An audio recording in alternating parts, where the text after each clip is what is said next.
The Plotcast podcast with the Potty Plotters.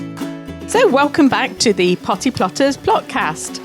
And you are Elaine. I can say that for myself. Thank you, Julia. But nevertheless, nice introduction and carrying on. It is episode 14, by the way, which is a bonus. It's like an extra, but it's specially for World Earth Day. So what is World Earth Day, Elaine? I haven't got a clue, but I've been told to say it, so that's what I've said. But the good thing is that we do know about the world. It's a wonderful place to live in, and we've got to protect it. And we know about the Earth because that's what we get our hands into. So together, World Earth Day. Don't think you can beat it. No. Let's do a little bit more to protect this place. But in this edition, we'll bring you the highlights of a recent day trip out. We actually did get out, didn't we? Yeah. And it doesn't happen very often. But we did do a presentation to the Derby County Community Trust. Yeah. We actually did get on the pitch as well, didn't we? Yes, we did, but we quickly got escorted off that once you started talking about how lovely and sandy the soil was and that you wanted to plant carrots in it. Well, I just thought it made sense that we should plant the carrots and then the onions, but at that time, yes, I wasn't handled, but I was, as you say, escorted. But if you remember, we have already talked to Danny and Luke at their allotment site. Do you remember?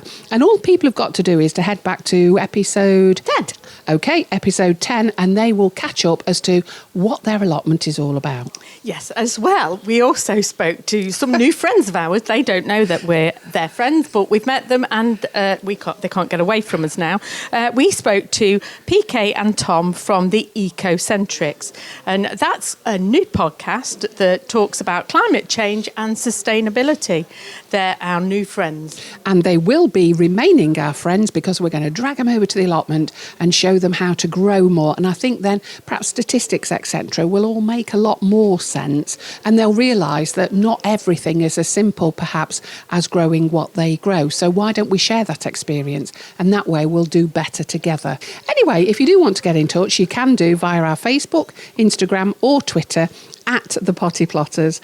We've got a website, pottyplotters.uk, or if you dare, you can email us, and people actually do send us questions, naughtycorner at pottyplotters.uk. The Plotcast podcast with the Potty Plotters. So, first of all, then, let's take you back to a couple of days ago when we were at Derby County Community Trust and their World Earth Day event at Pride Park. Here are the highlights. They've had to take quite a lot out, Julia. We were quite naughty. Yes, we were. You were. So, welcome to Pride Park. So, yes, we have been out to the Pride Park greenery itself, and my word, it's a sight to behold. We've decided that actually it should all be dug up, and it's perfect for carrots. Today we're here because we are celebrating World Earth Day, and we're going to teach you step by step how to today grow your own tomatoes. And you are going to, it was like in a threatening manner, that, wasn't it? You are going to grow your own tomatoes. And you're also going to do some what we call crisp lettuce. So you're going to take them home with you, and then we do expect you to actually do something with them, and that is grow them. Today we could be outside on the pitch digging it up. That was my idea, but evidently we're not allowed. They've got an injunction against us to go out there. Really? It's just terrible, isn't it?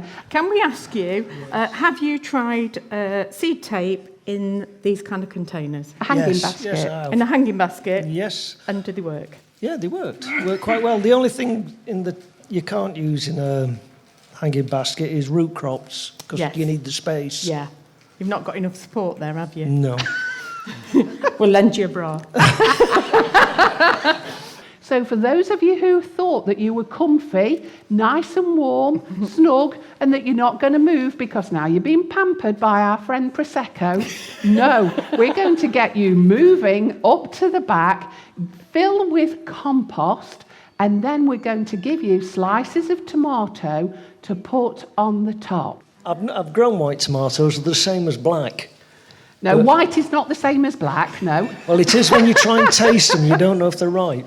Really? And what variety were they, do you know? I can't remember, it was years ago. Every year I used to grow different colours as an experiment on my allotment, so I've grown all sorts. But what I did find out is white tomatoes, you think white berries in your subconscious and you think they're poisonous. I couldn't get anybody to eat them. If you get me some, I could drop them off at home and see if he'll taste them. But white tomatoes, never heard anything like it. Yeah. Oh, you'd be surprised what you can find. Yeah. A lot of people are very adverse to eating vegetables that are of a colour that you don't associate with that vegetable. So you've got them filled up already, so you've got multi-purpose compost into a container. Have you ever done that before? Yes. And what is it that you've grown before? Everything, tomatoes, pot plant seeds. Now, we're having a conversation here about being peat-free. I'm just eavesdropping on these people. I'm just eavesdropping on you talking about going peat-free. I can't get on with the peat-free at all. I just don't have any success whatsoever. Right, one thing we'd recommend if you are using peat-free compost and you've never used it before, it does dry out a lot quicker than peat-based compost, and it's very hard to gauge the water in on peat-free. So the only thing I can recommend is this, your finger, and stick it in the bottom to see whether it is wet or not. Right then, so Julia, can I trust you to actually send them round? I'll send them round. So if you'd like to take a couple of slices, and all you do is literally put them on the top. Don't shove them in, technical phrase again from Chesterfield. All you do is just pop them on the top, and then you thought again that you were sitting comfy and you would never have to move until you go home.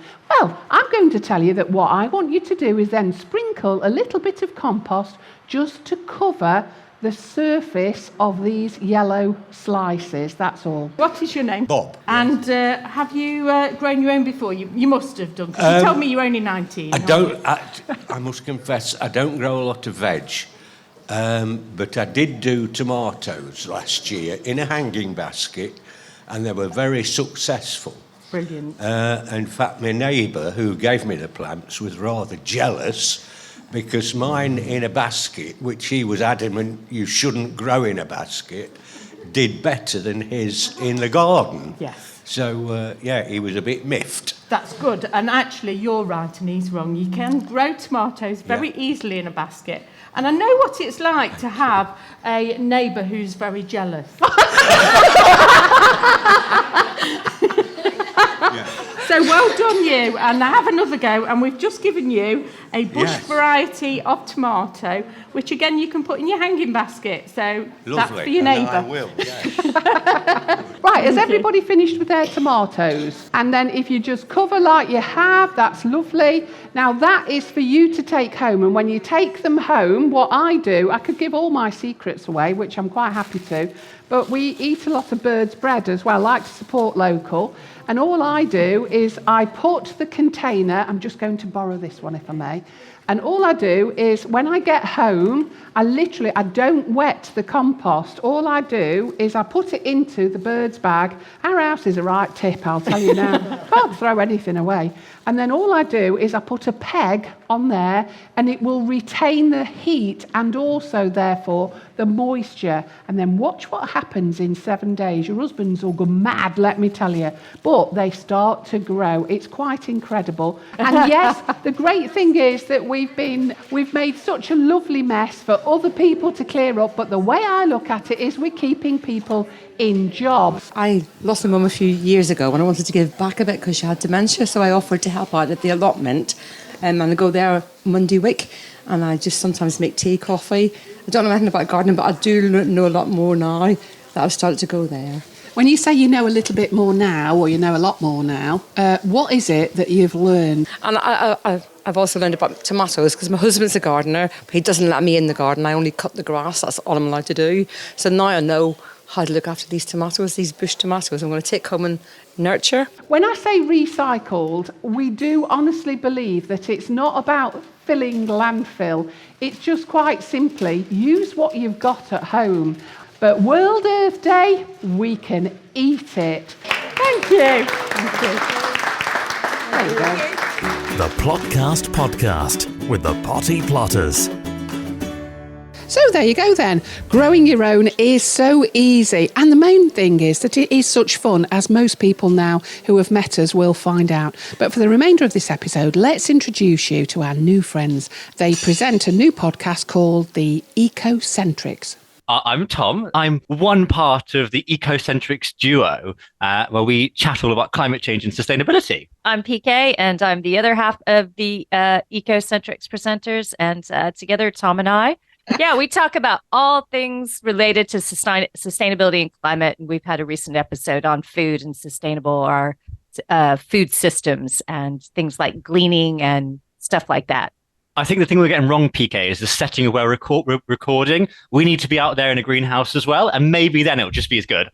Oh, yeah, that's what I think it is. Just being out there in the dirt and the soil. Both Tom and I love to grow. Being out there in the dirt and soil, I mean, that is my happy space. So yeah, Tom, I think we need to get our own polytunnel and stop recording in our homes for Pete's sakes. And our spouses will just have to put up with us. They love it, believe you me. Yeah, my husband didn't even bat an eye when I left tonight. It was right a bit. It was like, shut the door behind you then, and I'll see you when you land. In fact, we've got a confession to make. We're only allowed outside of these gates during the nighttime hours. We have to stay inside the allotment. We have to have a pass to get out to do the talk today at Derby County, because we're only allowed out so many hours a week. The gates are locked normally. So, Tom, what are you doing? What are you growing? And maybe we should one day do as an experiment, try this crisp packet crisp lettuce experiment. But what are you planning on growing, Tom? Well, I've got a bit of a confession to make, because I need some tips from the potty plotters on my gardening technique. Because I've only had a garden for 2 years now, and we're on year 2 of the experimentation. And year 1, let's say I went a bit overboard, and there was a little bit too much going on, and I was a bit late on the picking of my crops. In particular, my tomatoes, which I'm doing now. And it was just a mushy mess. And I'm hoping you can enlighten me on what the right way forward is to improve that process. Well, I would say, first of all, listen to our podcasts, because if you listen to our podcasts, we'll tell you what to do at the right time. Yes, for the area, and we'll teach you everything that you need to know. So just listen to us. That was the advert. Yes, yeah, but make sure that when things are ripe, you pick them, because the more you pick them, the more you'll get. And don't leave things until they get old and stringy. I did. I married him, but it paid off. But what I would actually do is I pick things whilst they're young. So all of your vegetables, don't leave them till they get big. Big is not always best. I daren't say that normally, but I have said big is not always best. But what I would say is that if you pick things when they were young and they were juicy, I don't think you can go far wrong. But also grow what it is that you really enjoy to eat. Don't grow things just because everybody else is, and make sure that you've always got a lovely recipe to make the best out of everything that you grow. Bin off the broad beans then, because I always try and do them, and I just think, oh, why have I done this? What's that shell around them, and why is it there? The reason it's there is because you've not picked them young enough. Because if you were picking them younger, you wouldn't get that shell around them. There's so many puns that could be happening around this pick them young, juicy adjectives. And as an American, I'm not really good at picking up on puns, but it's just so ripe and abundant. But World Earth Day gives us all, I would say, the platform in which to shout about growing your own. So what is it that you're going to do for World Earth Day 2023 to make it memorable? Well, part of it is our podcast, which is the Ecocentrics, which we have and releases every Monday. We absolutely do think if people are interested in growing, they should definitely listen to the Potty Plotters. Not only will they be entertained, but I am sure they will learn something, and then they'll be able to grow better as well. And that's what it's all about. But I think for Tom and I, it's just getting on. We have these jobs that we do as well. And then I think the same as you do this podcast in your part-time, but we're going to just keep educating people and celebrating. And I definitely plan on getting out there this weekend and getting in the garden. And I've been a bit late like Tom as well. And usually I'm really early, but my garden's looking like a zombie wasteland at the moment. So yes. So on Earth Day, I'll be there tending to my earth and hopefully growing some good food to tend to my body later. And Tom, what are you going to do?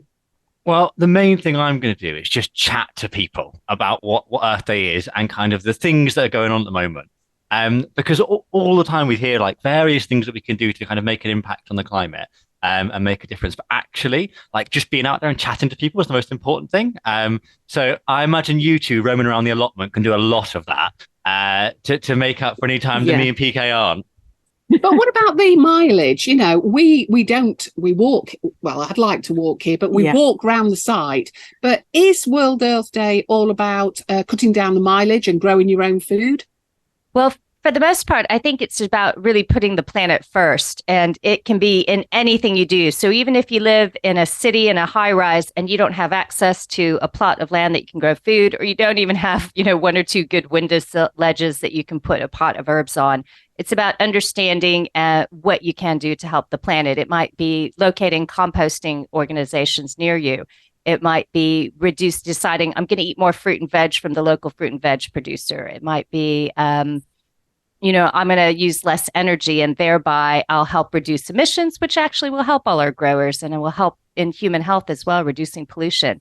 So wherever you are, whether you can grow or you can't grow, I do suggest even in a tiny little flat, you can grow something and it'll bring you so much joy, as I'm sure the potty plotters will let us know. But yeah, it's more about connecting people to the natural environment and nature-based solutions. Yeah. I mean, one thing that we found a lot of time is that we've even had people come through the gates at the allotment asking for tomatoes in February. They think we're a supermarket. And one thing that we've been trying to educate people about is seasonal crops. I think a lot of people have kind of moved away from what is seasonal.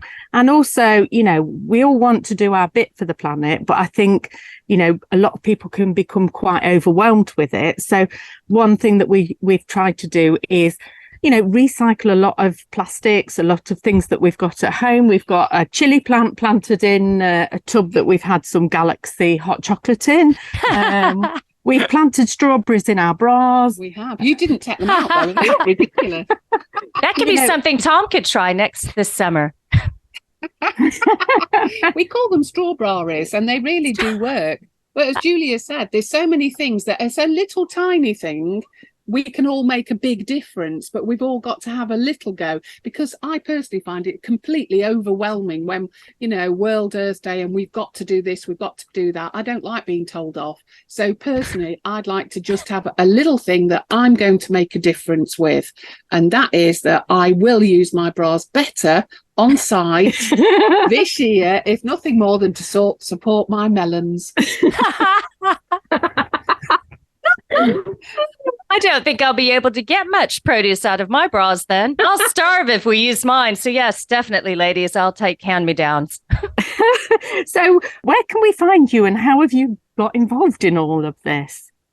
Well, the Ecocentrics is on all of the podcast platforms, Spotify, Apple, all those places, Google, but you could go to podfollow.com/the Ecocentrics, but it's the and then -Ecocentrics. But basically, you can find the Ecocentrics in any of the platforms you normally use. For all the socials, Instagram, Facebook, we are as the Ecocentrics, and hopefully you'll be able to find us. Yeah, we're just eccentric.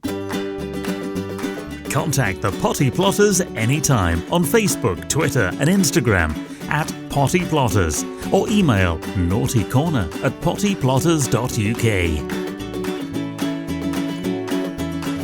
Thanks to everybody who came down to World Earth Day special event at Derby County. And thanks to PK and Tom from Ecocentrics. Next time, we'll revisit the chitted potatoes and get them in the ground. You did say chitted. I did say chitted, honestly. And actually, we'll start off our producer's least favourite vegetable. If we don't tell him, he won't know, but it's beetroot. I love beetroot. Have I said that before? You do. Chocolate beetroot cake, can't beat it. Stick it in the freezer. And don't forget that if you've liked what it is that you've heard, why not follow us? And that way you won't actually miss an episode. You mean follow us on the podcast, not follow us literally, otherwise we might have to get the police on too. Yeah, but they're quite busy at the minute, so do whatever you like. But until next time, bye. Bye. The Plotcast Podcast with the Potty Plotters is an Amberland Media production.